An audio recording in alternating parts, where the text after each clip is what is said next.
నమస్కారం. మన ఆధునిక జీవన శైలిలో మారుతున్న జీవన ప్రమాణాలు, ఆహారపు అలవాట్లు, జీవన శైలి రకరకాల కారణాలతో కొత్త సంస్కృతులకు ఎంత అలవాటు పడుతున్నామో, కొత్త ఆహారపు అలవాట్లకు ఎంతగా మనము మారుతున్నామో, అదేవిధంగా కొత్త వ్యాధులు కూడా మనం తరమడం మొదలు పెడుతున్నాయి.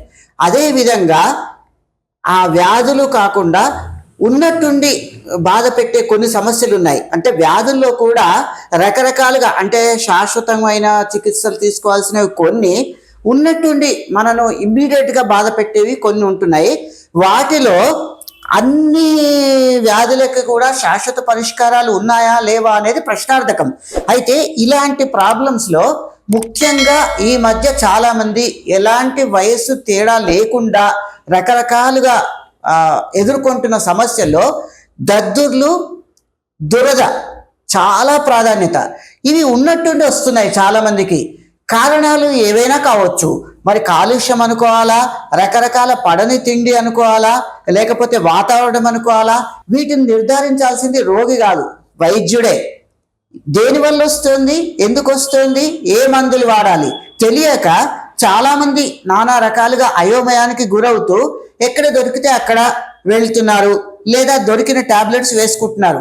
కొన్నిసార్లు ఇవి ఎంత ప్రమాదకరంగా పరిణమిస్తాయంటే, వ్యాధి తగ్గకపోగా అంతకుముందు మనలో ఉన్నటువంటి వ్యాధులను కూడా ఇవి పెంచడం కావచ్చు, కొత్త వ్యాధులకు కారణం కావచ్చు, రకరకాలుగా. అయితే ఇప్పుడు మనతో ఉన్నారు డాక్టర్ భోగరాజు అవినాష్ గారు. వారు ఇలాంటి వ్యాధులను తగ్గించడంలో, దురదలు దద్దుర్లను తగ్గించడంలో వారు సిద్ధహస్తులు. వారి దగ్గరికి చాలామంది వస్తుంటారు, ఎంతోమంది వారు సంతోషంగా తిరిగి వెళ్ళడం కూడా జరిగింది. వారిని అడిగి మనం ఈ వివరాలు తెలుసుకుందాం.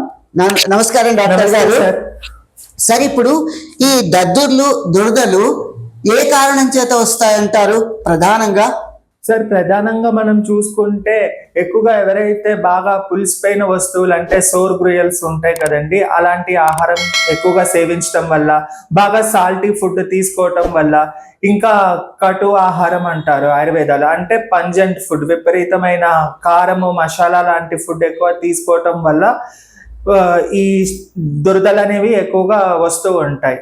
సార్, ఇప్పుడు ఈ దురదలు అనేవి వచ్చినప్పుడు మరి వీటికి ఎలా కనిపిస్తాయి? అంటే కొన్నిసార్లు పైన దురదలు కనిపించవచ్చు, కొన్నిసార్లు దురద పైన దద్దుర్లు ఏం కనిపించకుండా దురద వస్తుంటుంది. మరి దీన్ని ఎలా గుర్తించాలి?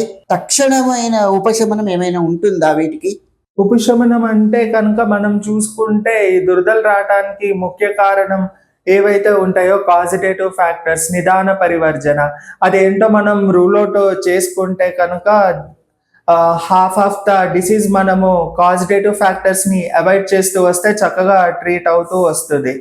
సో ఈ దురదలు అంటే చాలా మందికి మనం కామన్గా చూస్తూ ఉంటున్నాం. ఈ మధ్యన చాలా మందికి విపరీతంగా శరీరం మీద ఎక్కడ పడితే అక్కడ ఎర్రగా పొక్కులు వస్తూ ఉంటాయి. అది చూడటానికి అచ్చము తేనె పుట్ట ఉన్నట్టుగా ఉంటుంది. దీన్ని ఆయుర్వేదాలో శీతపిత్తం అంటారు. మోడర్న్ సైన్స్ వాళ్ళు ఆర్టికేరియా డిసీజ్ అని చెప్పి పిలుస్తూ ఉంటారు. సో ఈ శీతపిత్తలో విపరీతంగా దురద వచ్చిన చోట మంట, నొప్పి, తర్వాత దురద, ఇంకా కొంతమంది వాళ్ళల్లో జ్వరము, ఇంకా వాంతులు వచ్చినట్టు వికారంగా ఉండటం మనం చూస్తూ ఉంటాము. సో దీనికి ముఖ్య కారణం ఏంటంటే మన బాడీలో ఈ రసధాతు, తర్వాత రక్తధాతు. రసధాతు అంటే ప్లాస్మా చైల్డ్ టిష్యూ, అండ్ రక్తధాతు అంటే బ్లడ్ టిష్యూ. ఇందులో ఇంబ్యాలెన్స్ అయినప్పుడు బాడీలో, అండ్ అలాగే మన ఆయుర్వేదాలో వాత, పిత్త, కఫ దోషం, ఇది కూడా ఇంబ్యాలెన్స్ అయినప్పుడు ఈ 5 ఇన్వాల్వ్మెంట్ జరగటం వల్ల మన బాడీలో శీతపిత్త వ్యాధి లేదా ఈ ఆర్టికేరియా డిసీజ్ అనేది స్టార్ట్ అవుతుంది అన్నమాట. ఓకే సార్, ఇప్పుడు చాలా మందికి బాగా దురద కలగగానే వెంటనే బరబర గోకేస్తుంటారు. దీనివల్ల అంటే ఉపశమనం కలుగుతుందంటారా? దానివల్ల ప్రమాదం అంటారా? అంటే దురద వచ్చినప్పుడు చాలా మంది గోకుతూ ఉంటారు ఇమ్మీడియట్ రిలీఫ్ కోసము. కాకపోతే అలా గోకినప్పుడు అక్కడ ఒక్కొక్కసారి కొంతమందికి రసం లాగా తగులుతూ ఉంటుంది. అది మళ్ళా ఇంకా పక్క చోటకి వెళ్తూ పక్క చోట కూడా టచ్ చేసినప్పుడు ఇక్కడిది అలాగా దురద స్ప్రెడ్ కూడా అవుతూ ఉంటుంది. డాక్టర్ గారు, సార్. ప్రధానంగా ఇప్పుడు చాలా మంది ఈ దద్దుర్లు దురద అనేది ప్రారంభం కాగానే జనరల్లీ ఏదో ఒక మందుల షాపుకి వెళ్ళిపోయి నాకు ఇలా దురద వస్తుందని చెప్పేసి అడగగానే వాళ్ళు ఏదో ఒక లోషన్ ఇస్తారు, అది అప్లై చేసుకుంటాము, తగ్గుతుందేమో అనుకుంటాం. ఇక్కడ ప్రధానంగా ఏంటంటే ఈ పైన చర్మం పైన దద్దుర్లు వచ్చేసరికి ఇది చర్మం ప్రాబ్లమా లోపల నుంచి ప్రాబ్లమా అనేది చాలా మంది కనుక్కోలేకపోతున్నారు. మరి ఇది నిజానికి ఇది చర్మం పైపూత వల్లన లేకపోతే లోపల నుంచి పరిష్కారం కావాల్సిందేనా? లోపల నుంచే పరిష్కారం కావాల్సిందేనండి. ఎందుకంటే మనకి దురద వచ్చినప్పుడు వెంటనే ఎక్స్టర్నల్ అప్లికేషన్ ఏదో ఒకటి పూసేసుకోవటం వల్ల తాత్కాలికంగా మనకి ఉపశమనం, టెంపరీ రిలీఫ్ అనేది మనకి దొరుకుతుంది. కానీ కొద్దిసేపు తర్వాత మళ్ళా అది ఇచింగ్ ఇదంతా స్టార్ట్ అవుతూ వస్తుంది.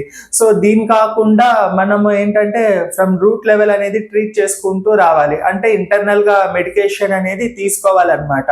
ముఖ్యంగా ఈ దురదలు వాటికి మన ఆయుర్వేదంలో మేము ఇమ్యూనిటీని బూస్ట్ చేసేది ఇస్తాము, అలాగే బ్లడ్ ప్యూరిఫికేషన్ మెడిసిన్స్ లాంటివి ఇస్తాము. సో ఇది తీసుకోవడం వల్ల రూట్ లెవెల్ నుంచి పేషెంట్ కి ట్రీట్ అవుతూ హీల్ అవుతూ వస్తుంది. సో ఫైనల్ గా క్యూర్ అయిపోతుంది అనమాట కంప్లైంట్. సో మళ్ళీ ఇంకా కంప్లైంట్ అనేది డిసీజ్ అనేది రిపీట్ అవ్వదు. చాలా చక్కగా వివరించారండి. ఇప్పుడు ఒక్కసారి ఆయుర్వేదంలో ఈ దురదలకి దద్దుర్లకి ఎంత కాలము చికిత్స తీసుకోవాల్సి ఉంటుంది?